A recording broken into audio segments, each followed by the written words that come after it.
तो friends, welcome to English बात bye तनु। जैसा कि आप सब जानते हैं कि डेली डोज सेक्शन में हम हमेशा कुछ ऐसा पढ़ते हैं जिससे आपकी वोकेबलरी स्ट्रांग हो, आपकी स्पीकिंग इंग्लिश और राइटिंग स्किल जो है इंग्लिश की, वो ना ही सिर्फ बूस्ट हो, अपग्रेड हो, बल्कि एडवांस लेवल पे भी पहुंचे। इडियम्स और फ्रेजेस एक ऐसा पोर्शन है इंग्लिश का जो ना सिर्फ आपके academic competition competitive exams, even आप स्पीकिंग भी करते हैं तो उसमें भी बहुत इंपॉर्टेंस रखता है।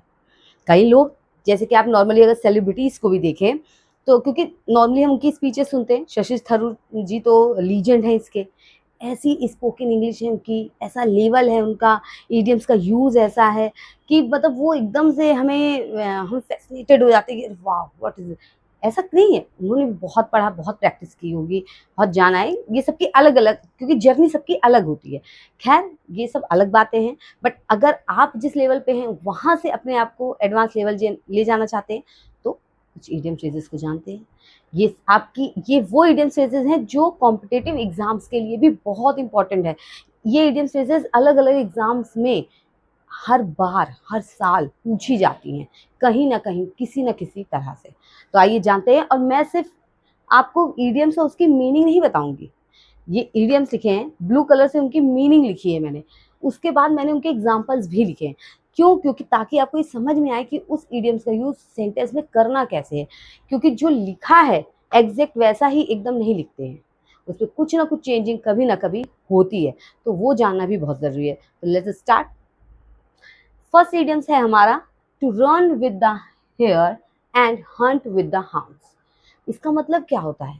इसका मतलब तो खरगोश होता है, ठीक है, लेकिन अब इसका क्या मतलब है? इसका मतलब ये है कि trying to support both sides of a fight.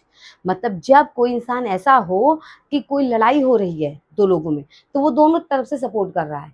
कोई ऐसी कंडीशन है, सिचुएशन है, कुछ ऐसे सर्कमस्टांसेस हैं कि जब वो क्या कर रहा है, दो लोगों को, दोनों को सपोर्ट कर रहा है, मतलब कभी इधर से कभी उधर से, ताकि भाई हमारी बनी रहे, हम गलत ना हो। और दोनों तरफ से जब सपोर्ट करे तो हम क्या यूज करते हैं? इस इडियम्स का यूज करते हैं। Example, you can not run with the hare and hunt with the hounds for ever. तुम हमेशा क्या है, दोनों साइड से, मतलब दोनों चीज साइड्स का पक्ष लेकर नहीं दौड़ सकते। दौड़ने से मतलब नहीं है, मतलब दोनों तरफ का पार्ट नहीं बन सकते हो, किसी एक तरफ का हिस्सा लेना पड़ेगा। यही मतलब है कि आप दोनों तरफ, दोनों साइड नहीं चल सकते हैं। नेक्स्ट क्या है? Through thick and thin. Thick and thin मतलब मोटा पतला दोनों, यानी कि हर तरह से। अगर आप कुछ इडियम्स को समझेंगे अच्छे से और उनको डिटेल में समझेंगे, तो उनकी डीप मीनिंग को समझेंगे, तो आपको उनकी एग्जैक्ट मीनिंग पता चल जाएगी।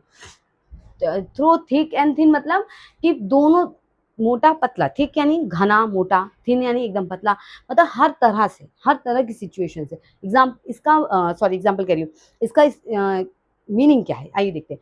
To be supportive in all situation, मतलब हर कंडीशन में, हर सिचुएशन में, हर सर्कमस्टांसेस में सपोर्ट करना, साथ रहना।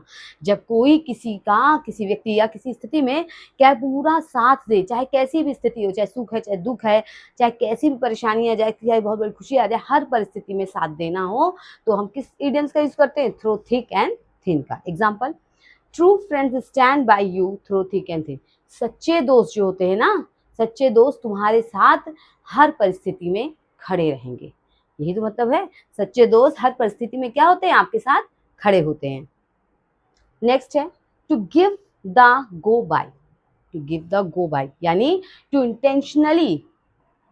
इंटेंशनली इग्नोर समवन और समथिंग। जब हम किसी चीज को सोच समझ के, किसी इंसान को, किसी चीज को हम सोच समझ के, कि हाँ हमें पता है कि हम इग्नोर कर रहे हैं, जानबूझ कर इग्नोर कर रहे हैं, तब हम इस इडियम्स का यूज करते हैं, to give the go bye.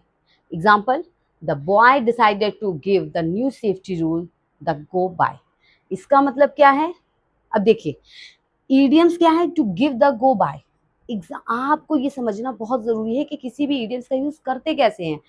अब यहाँ to give the go by, the boy decided to give the new safety rule the go by, मतलब इस एक इडियम्स के बीच में दूसरा पार्ट आ गया। समझ में आ रही बात? ऐसा क्यों हुआ है? ऐसा क्यों हुआ? क्योंकि तरीका अलग है यूज करने का। एज यूजुअल जैसे लिखा है हम वैसे नहीं लिख देते हैं इस चीज को। समझ में आ रही बात? तो मतलब कि जो बॉय है, जो लड़का है, उसने नए रूल्स को क्या कर दिया है, इग्नोर कर दिया है इंटेंशन, मतलब उसे पता था, उसने डिसाइड किया, उसने निश्चय किया कि वो नए सेफ्टी रूल मतलब नए सुरक्षा नियमों को इग्नोर कर देगा, सोच समझ कर इग्नोर कर रहा है, जानबूझ कर इग्नोर कर रहा है। समझ आ गई बात। Next, to have cold feet मतलब ठंडे पैर होना, यानी कुछ महसूस ही ना होना, ठंडे पैर होना, कुछ महसूस नहीं होना, यानी कि एक तरह से क्या है, परेशान हो जाना। ठीक है, एक तरह से क्या, जब हम एकदम समझ नहीं पा रहे हैं कोई चीज़ को, किसी चीज़ को एकदम ठंडे पड़ जाना, कुछ समझ में नहीं आना, क्या मतलब है टू हैव को, नर्वसनेस में क्या होता है, नर्वस हो जाते हैं ना, परेशान हो जाते हैं, कुछ समझ नहीं आता करना क्या है क्या नहीं करना है, कुछ फील ही नहीं, मतलब फील नहीं होना, मतलब कुछ समझ में नहीं आना। तो पैर ठंडे पड़ गए थे, तुम तो एकदम ठंडे पड़ गए, मतलब एकदम से हालत खराब हो गई, अब करना क्या है, नर्वस हो गए। तो क्या है, टू हैव कोल्ड फील यानी फील टू नर्वस, जब बहुत ज़्यादा नर्वसनेस लगे, जो बहुत ज़्यादा एंग्जाइटी हो, परेशान हो, तो हम क्या यूज़ करते हैं, to have cold feel. Example, she almost cancel the wedding because she had cold feel, मतलब उसने ऑलमोस्ट, मतलब ये समझ लो उसने अपनी वेडिंग कैंसिल ही कर दी थी, मतलब एकदम एग्जैक्ट नहीं करी थी, ऑलमोस्ट, अधिकांश मतलब पूरी तरह समझो कैंसिल करी थी, क्योंकि क्यों, क्योंकि वो बहुत नर्वस हो चुकी थी, बहुत उसके पैर ठंडे, उसको समझ में नहीं आ रहा था, कुछ समझ नहीं आ रहा था करना क्या है, परेशान हो गई थी, तो उसने समझो ऑलमोस्ट कर ही दी थी अपनी वेडिंग कैंसिल। नेक्स्ट, अ 9 days वंडर, यानी सिर्फ 9 दिन की खुशी, 9 दिन की खुशी तो कोई होती नहीं, उसका कोई बेस ही नहीं है, मतलब ही नहीं है। तो क्या मतलब है, example sorry meaning, someone something that cause great excitement for a short time, जब कभी किसी चीज़ को लेकर या किसी इंसान को लेकर कुछ ऐसी स्थिति हो, कैसी ऐसी सिचुएशन हो जिसकी वजह से बहुत एक्साइटमेंट हो, बहुत खुशी हो, बहुत हैप्पीनेस है, बहुत इंकरेजमेंट आ रहा है, लेकिन छोटे टाइम के लिए।